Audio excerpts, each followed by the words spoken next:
अस्सलाम वालेकुम जी। की हाल है जी किसान वीरो बेलियो भराओ।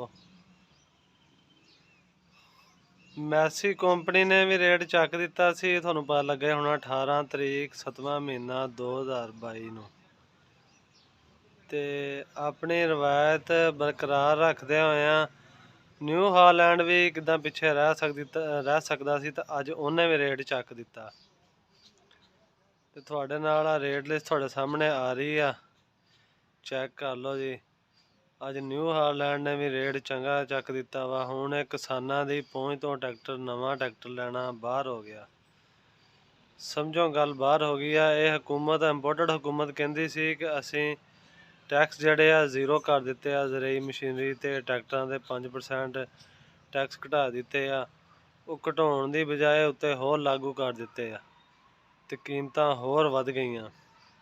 ਹੁਣ ਜੇ ਕਿਸੇ ਕਿਸਾਨ ਭਰਾ ਨੇ ਟਰੈਕਟਰ ਲੈਣਾ ਹੋਇਆ ਨਵਾਂ ਤੇ ਜਾਂ ਤਾਂ ਕਿਸੇ ਕੋਲ ਕਰਜ਼ਾ ਲਏਗਾ ਤੇ ਜਾਂ ਫਿਰ ਬੈਂਕ ਦੇ ਰਾਹੀਂ ਲਏਗਾ।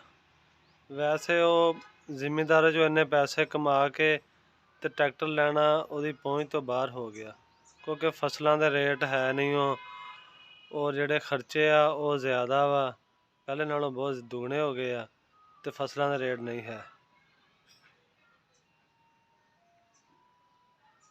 ਤੇ ਜਿਹੜੇ ਦੋਸਤ ਭਰਾ ਸਾਡੇ ਚੈਨਲ ਤੇ ਨਵੇਂ ਆ, ਦੋਸਤੋ ਸਾਡੇ ਚੈਨਲ ਨੂੰ ਸਬਸਕ੍ਰਾਈਬ ਕਰੋ ਔਰ ਵੀਡੀਓ ਨੂੰ ਲਾਈਕ ਵੀ ਕਰੋ।